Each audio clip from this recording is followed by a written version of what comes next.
Alrighty, hello, welcome back to the Laser Sports Academy. In today's video, I'm just going to give my first impressions, my thoughts after playing Pre-Nats 1 in Hobart and playing Helios 2 for the first time. So I'm going to cover the big things that I imagine people are wondering, like the timing, the shape of the phaser and how wieldable it is, and then probably the big one is the barrel sensors and how that changes the game.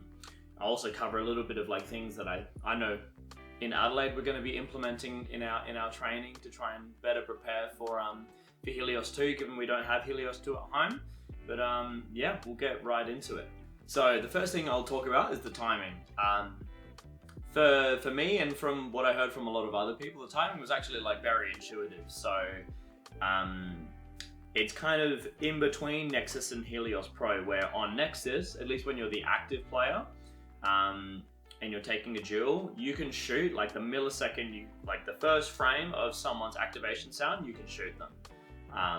Helios Pro was, typically like roughly around halfway through the sound.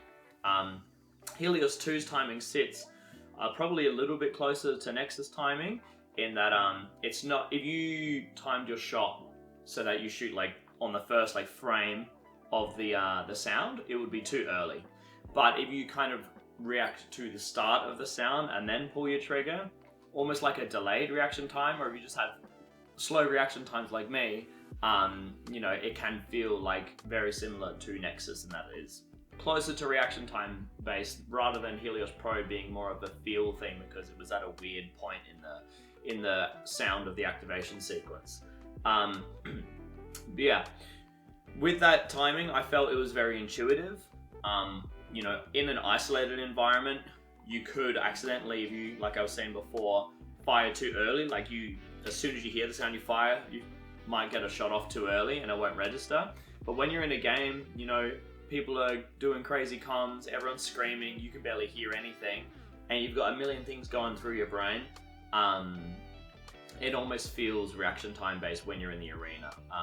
I personally myself didn't find myself actually thinking about the timing very much at Pre-Nats, and I was still doing like pretty well in my duels, even though I wasn't outside of the base most of the time. I was stuck in last lane for most of it, but when I was taking duels, for the most part, other than going against the Hobart players, the timing felt like pretty easy to grasp and pretty intuitive. So yeah.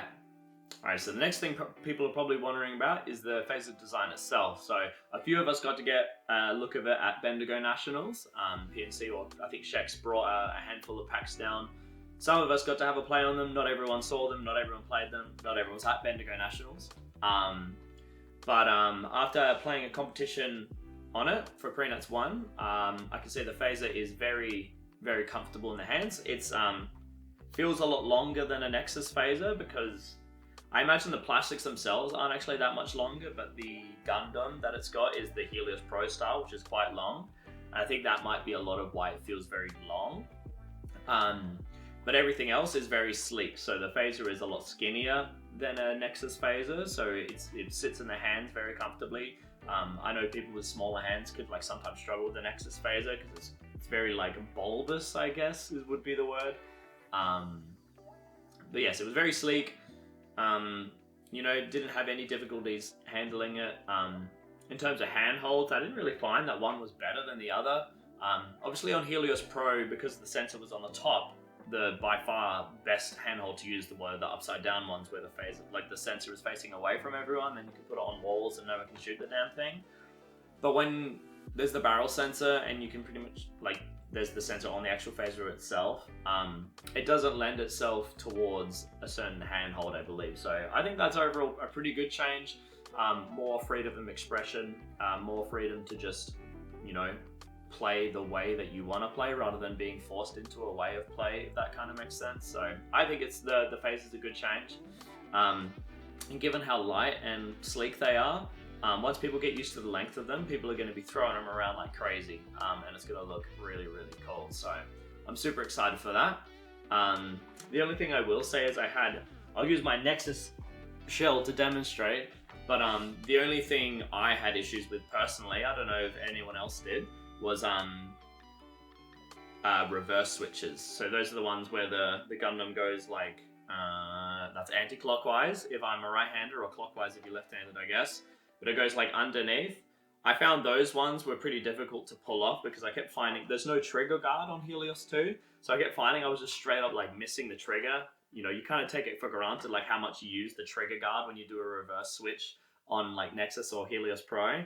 But yeah, I definitely found myself missing the trigger guard when I was trying to do reverse switches. So I ended up just not really using them unless I had like a double overs and I was shooting with my thumb. I was doing reverse switches that way, and that felt fine. Just because like when you do a reverse switch with your double overs, you keep a good grip on the handle side anyway. Whereas normally when you do an over under reverse switch, like your hand kind of like comes off naturally. But that was the only handhold that I had a bit of issues with. But yeah, otherwise very sleek phaser, very light, very easy and fun to use, and yeah, super excited to see what kind of handholds people come up with. Now the big thing people are probably wondering about is how easy those barrel sensors were to shoot, and I can't emphasize enough how easy the barrel sensors are to shoot. It's to the point where if you show your barrel, if you go to take a shot at someone and they are actively trying to hit your phaser, they like will most of the time, which is very interesting, especially from a last line perspective or from the perspective of an attacker that's in a base putting shots on. Because now there's this, on Helios Pro, you know, we have the advantage of holding it upside down. You can hide your phaser sensor a bit and you can take shots on a base without too much worry of getting hit in the phaser. Obviously you still could, but with these barrel sensors, man, it's like crazy easy to hit them. So a lot of what we saw from last lines and people attacking bases was just developing the skill of phaser discipline, in particular like holding your shots and also offsetting your shots. So when I say holding your shots, I mean particularly from a last line perspective, not taking a shot on anyone unless you absolutely have to. So, you know, as a last line myself, there was lots of times where I would be in red base, for instance, where there's a V right at the back, and you've got quite a bit of distance between you and the anyone trying to get in the base. People were pre-firing the phaser, people were like lunging in, shooting towards your phaser as they're coming in, stuff like that. So if you went with your instincts and your gut and you just like shot whenever people gave you sensors, a lot of the time you were getting shot on the barrel. So for me, I feel like I did pretty well in the last line position in Pre-Nats, and I attribute a lot of that success to just getting a grasp of that phaser discipline and the holding of your shots pretty early. And the other thing is the offsetting your shots. So there will be times when you do need to shoot, obviously. You can't just like sit in a base forever and like, you know, hope no one shoots you. People are gonna force your hand and you're gonna have to shoot them. So the big thing I was trying to do personally was offsetting my shots. So there was someone at a doorway and they were spamming shots on my barrel, and I knew I needed to tag them because there was someone activating on the other side, for instance. Just making a conscious decision to shoot in the offbeats of their shots. So if they're spamming, obviously in Australia we play 2 shots a second. You've got half a second between their shots where you can pop a shot safely, right? So that was a big thing I was trying to do when people were just spamming shots at me, is I was waiting for the offbeat and I would shoot in between their shots. So obviously half a second doesn't leave much room for error. You know, if you played on 1 shot per second, you probably have definitely have a much easier time of it. But that was a big thing I was trying to do. You know, also like faking showing the phaser was another thing I was doing myself. To try and bait a shot from them to give me half a second to shoot. That was particularly when I was taking bases. Because obviously when you're taking bases, you don't have the luxury of being able to just sit there. Like if you've put a shot on, you only have 5 seconds until you need to put another shot on. And in a lot of the positions people were taking from, there was an element of risk. Like most of the time when you put a shot on the base, you had to expose your phaser a little bit. So what I was doing myself a lot to try and reduce the risk of getting tagged in the barrel was like faking showing my phaser, waiting for their shot to come out and then shooting the base afterwards. I even did a few times what I'm calling flashbang, where I had my trigger hand and I would like flash my trigger hand out to try and get them to bait a shot, and it did actually work a couple times. Like, you know, particularly in the bases where it's dark, people can't really see like what you're doing, so if they see movement, they're gonna shoot towards your phaser, hoping to get your barrel.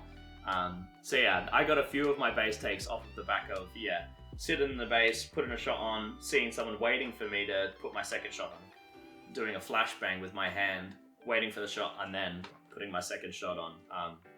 That was really fun. It was pretty funny when it happened, but yeah, I can't overstate how easy the barrel sensors are to hit, and I really believe that the teams that are going to do, and the players that are going to do really well come Hobart Nationals are going to be the ones that adjust to the phaser discipline quicker, and the idea of holding your shots, offsetting your shots, and fainting your phaser to try and bait shots out of people.